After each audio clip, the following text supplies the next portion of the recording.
Hello दोस्तों, मैं अरविंद कुमार राजपूत और मेरा आज का टॉपिक है संख्या पद्धति। तो चलिए हम आज संख्या पद्धति को जीरो लेवल से बारी बारी से समझते हैं। सबसे पहले हम संख्या पद्धति का वर्गीकरण करते हैं। देखिए कैसे करते हैं। पहले हम संख्या का वर्गीकरण करेंगे।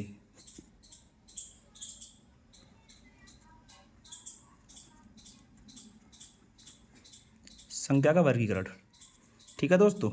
संख्या का वर्गीकरण, बहुत से लोगों का कहना है संख्या को किस तरह से बांटे, कैसे समझे, सम संख्या क्या होती है, अभाज्य संख्या क्या होती है, विषम संख्या क्या होती है। ठीक है दोस्तों, तो इन तमाम क्वेश्चनों को लेके बच्चों में काफ़ी डाउट क्रिएट होता है। चलिए आज उनको हम समझते हैं। तो संख्या का वर्गीकरण देखिए, देखा जाए तो संख्या हमारी मूल रूप से दो तरह की होती हैं। एक संख्या हमारी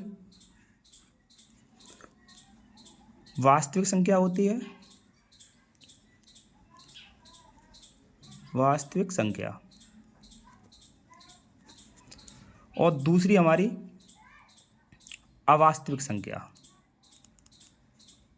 अवास्तविक संख्या। ठीक है, इसको हम काल्पनिक नंबर भी बोल सकते हैं, काल्पनिक संख्या।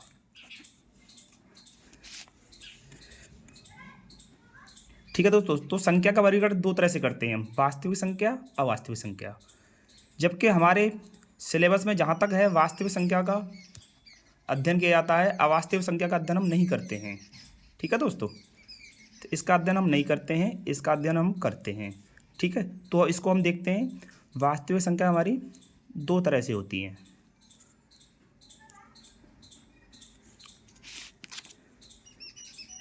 पहली जो होती है हमारी परमेय संख्या, परमेय संख्या। दूसरी हमारी होती है अपरमेय संख्या,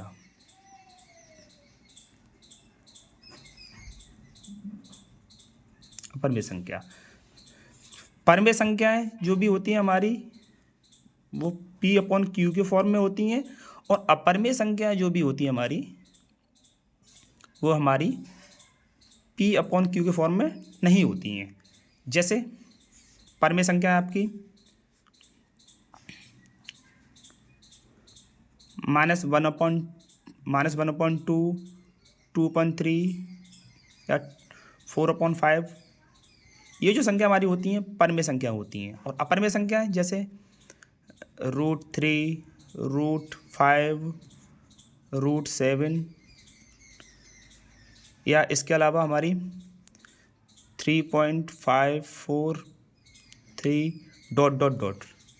ठीक है दोस्तों, अर्थात अपरमेय संख्या वो संख्या होती हैं जिनका भाग एक निश्चित नहीं होता है, अनिश्चित तक होता है। और परमेय संख्याएं जिनका भाग एक निश्चित तक होता है, जैसे 0.5 या 2.54। तो ये कैसी संख्या होती है? परमेय संख्याएं। और ये कैसी होती है? अपरमेय संख्याएं। ठीक है, परमेय संख्याओं को हम P/Q के फॉर्म में दिखा सकते हैं और अपरमेय संख्याओं को P/Q के फॉर्म में नहीं दिखा सकते। ठीक है दोस्तों, ठीक है। अब आगे हम चलते हैं परमेय संख्याएं। अब परमेय संख्या हमारी दो तरह से होती हैं।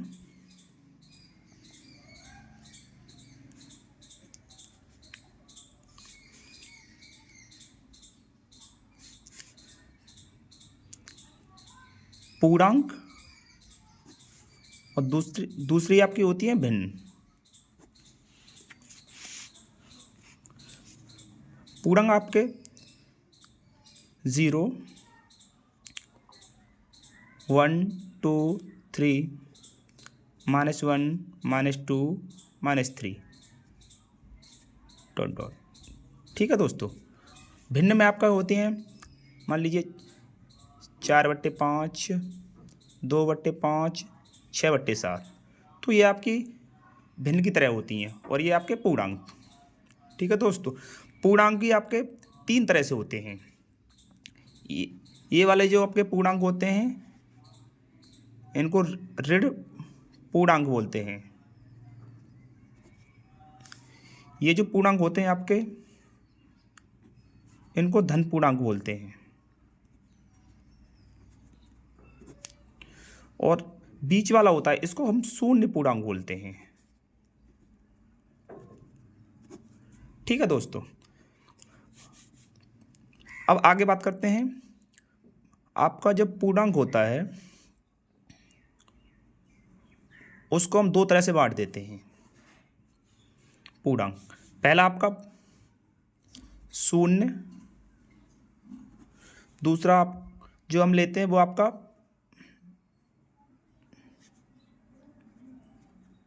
प्राकृतिक संख्या में लेते हैं। प्राकृतिक संख्या। ठीक है दोस्तों, शून्य में आपका शून्य ले लिया जाएगा और प्राकृतिक संख्या में आपका जैसे 1 2 3 4 5 डॉट डॉट डॉट। ठीक है, तो ये आपकी प्राकृतिक संख्या हो गई। ठीक है दोस्तों, प्राकृतिक संख्याएं।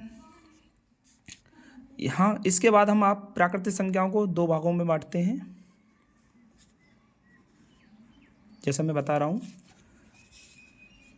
पहला आपका होता है सम संख्या, दूसरा आपका होता है विषम संख्या। विषम संख्या। सम संख्याएं जैसे 2 4 6 8 10। ठीक दोस्त, विषम संख्या आपकी 1 3 5 7 9, ये आपकी विषम संख्या होती हैं। ठीक है दोस्तों, इसके बाद सम संख्याओं को भी हम दो भागों में बांटते हैं। पहला आपका अभाज्य संख्या, अभाज्य संख्या है, और दूसरा आपका होता है मिश्रित संख्याएं। इसी तरह से विषम संख्याओं को भी हम दो भागों में बांटते हैं। पहला अभाज्य संख्या, दूसरा मिश्रित संख्या। मिश्रित संख्या।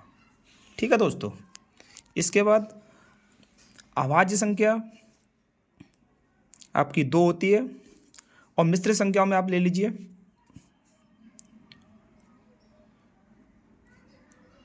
2 4 6 8।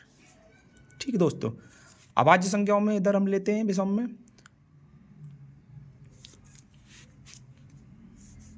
3 3 5 7 9। ठीक है दोस्तों, इधर मिश्रित संख्या में आप 12 15 18। ठीक है दोस्तों, तो ये हमने अभाज्य संख्या, इस अभाज्य संख्या इसमें 2, मिश्रित संख्या 2 4 6 8, अभाज्य संख्या 3 5 7 9, मिश्रित संख्या 12 15 18। ठीक है दोस्तों, तो ये हमारा संख्या का वर्गीकरण इस तरह से होता है। एक बार फिर से आप देखेंगे इनके लिए। हमने संख्या का वर्गीकरण किया। सबसे पहले हमने संख्याओं को दो भागों में बांटा, पहली वास्तविक संख्या, दूसरी अवास्तविक संख्या। ठीक है दोस्तों, वास्तविक संख्याएं दो तरह से होती हैं, परमेय संख्या, दूसरी अपरमेय संख्या। परमेय संख्याओं को हम P/Q के रूप में लिख सकते हैं या दर्शा सकते हैं, और अपरमेय संख्याओं को P/Q के फॉर्म में हम नहीं दिखा सकते। ठीक है दोस्तों, और परमेय संख्या वो होती है जिनका भाग एक निश्चित संख्या तक होता है और अपरमेय संख्याओं का एक भाग निश्चित संख्या तक नहीं होता है। ठीक है दोस्तों, फिर हमने परमेय संख्या को दो भागों में बांटा, पूर्णांक और भिन्न। पूर्णांक में हमारे 3 तरह से पूर्णांक बनते हैं, धन पूर्णांक, शून्य पूर्णांक, धन पूर्णांक, शून्य पूर्णांक और ऋण पूर्णांक। इस तरह से दूसरा हमारा भिन्न था, जिसको हम P/Q फॉर्म में लिखा था 4/5, 2/5 और 6/7। फिर हमने पूर्णांक को दो भागों में बांटा, पहला शून्य, दूसरा प्राकृतिक संख्याएं। ठीक है दोस्तों, प्राकृतिक संख्याएं वो संख्या होती हैं जो हमारी 1 से लेके 1 2 3 4 और अनंत तक होती हैं। ठीक है दोस्तों, अगर इसी में प्राकृतिक संख्या, इसी में अगर हम या नोट बना के लिख लीजिए। पूर्ण संख्या वो होती हैं, पूर्ण संख्या, पूर्ण संख्या वो होती है जिनमें हम जीरो भी शामिल कर लेते हैं। 0 1 2 3 4 डॉट डॉट डॉट अनंत। तो जिसमें हम जीरो भी शामिल कर लेते हैं वो फिर सारी संख्याएं पूर्ण संख्याएं बन जाती हैं। और 1 2 3 4 से लेके अनंत तक जो संख्या होती है वो हमारी सारी प्राकृतिक संख्या कहलाती हैं। ठीक है दोस्तों। अब प्राकृतिक संख्या हमने दो भागों में बांट लिया, पहली सम संख्या, दूसरी विषम संख्या। सम संख्या वो होती है जैसे 2 4 6 8 10, ये हमारी सम संख्याएं होती हैं। विषम संख्या कौन सी होती है हमारी? 1 3 5 7 9। ठीक है दोस्तों। तो सम संख्या, विषम संख्या। सम संख्याओं के भी दो भाग होते हैं और विषम संख्याओं के भी दो भाग होते हैं। सम संख्या, पहला अभाज्य संख्या, दूसरा मिश्रित संख्या। अभाज्य संख्या में 2 लिया हमने, मिश्रित संख्या में 2 4 6 8 डॉट डॉट डॉट। इसी तरह से विषम संख्याओं में अभाज्य संख्या होती है 3 5 7 9 और मिश्रित संख्याओं में 12 15 18। ठीक है दोस्तों। तो मैं आशा करता हूँ इतना आप लोगों को समझ में आया होगा। चलिए इसके बाद हम एक आध क्वेश्चन देखते हैं। ठीक है दोस्तों।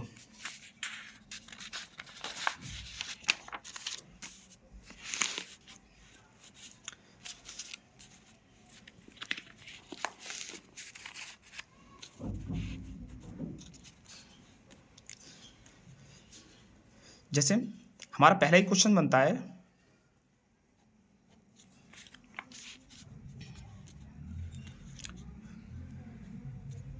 क्वेश्चन हमारा ये रहेगा,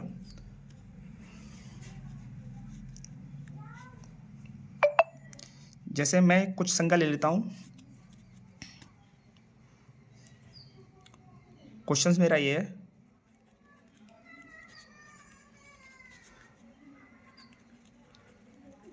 कौन सी संख्या परमेय संख्या होगी। ठीक है। इसके ऑप्शंस मैं दे रहा हूं। पहला ऑप्शन है 0.4, दूसरा ऑप्शन है 0.9, हमारा तीसरा ऑप्शन रहेगा 0.09 और अगला ऑप्शन रहेगा हमारा 0.006। ठीक है दोस्तों। तो ये हमारे सामने चार ऑप्शंस हैं। क्वेश्चंस में पूछा गया है कौन सी परमेय संख्या होगी। तो हम देखते हैं। हमने आपको बताया परमेय संख्या जब भी हम कैलकुलेट करते हैं, परमेय संख्या जब भी कैलकुलेट करते हैं तो हमें P/Q की फॉर्म चाहिए। चलिए देखते हैं। 0.4 4/10, क्या ये हो सकती है?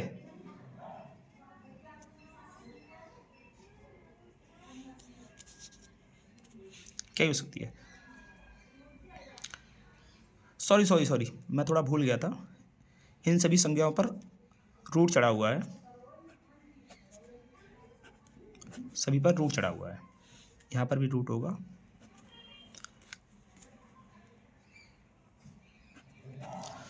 तो क्या हो सकती है? इसमें से हम 4 को 2 बाहर कर लेंगे और ये अंदर हमारा 1/10 रह जाएगा। चलिए दूसरा देखते हैं। दूसरा ऑप्शन देखते हैं 0.9 का। तो ये रूट 9/10। ठीक है। तो इस 9 को हम बाहर ले लेंगे तो 3/10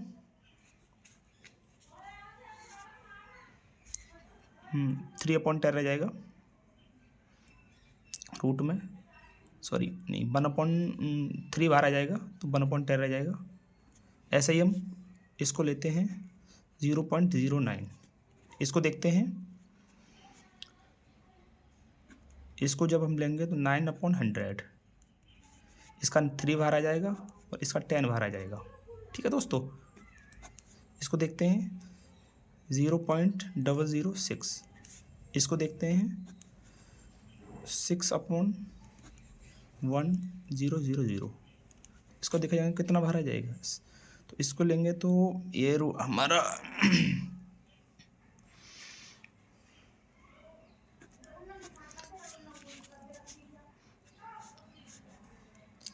इसको जब हम करेंगे कैलकुलेट तो 2/3 और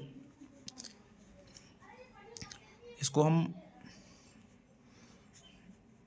ऐसा करते हैं, इसको 10 और इसको 100 कर लेते हैं। इसको हम 5 बार काट देंगे और इस तरह से हमारा रूट में 3/5 × 100, तो 100 से हम 10 बाहर ले लेंगे और इस तरह से हमारा अंदर √3/5 बचेगा।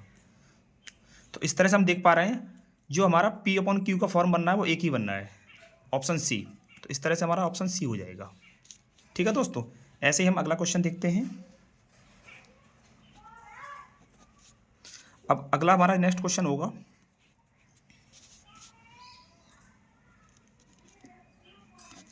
कौन सी संख्या अपरिमेय होगी? अपरिमेय होगी, इसको बोलते हैं रेशनल नंबर। ठीक है दोस्तों, तो इसके भी हम ऑप्शन देते हैं। जैसे पहला ऑप्शन होगा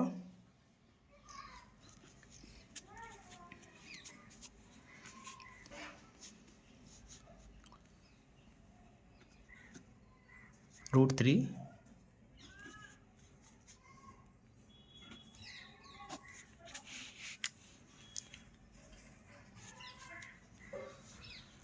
√3 होगा। दूसरा ऑप्शन आपका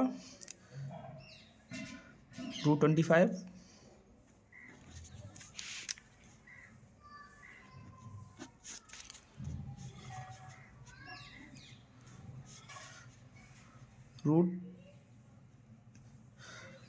√0.36 और लास्ट ऑप्शन आपका होगा 100। देखिए इसमें हमको अपरिमेय संख्या बतानी है। चलिए देखते हैं। √3 अपरिमेय संख्या, √3 √25 25 को जब हम कैलकुलेट करेंगे तो 5 × 5, इसका √5 का स्क्वायर, इस स्क्वायर से ये रूट हट जाएगा और ये हमारा 5 आ जाएगा। √0.36 लेंगे, √0.36 को हम 36 और ये नीचे हम 100 ले लेंगे।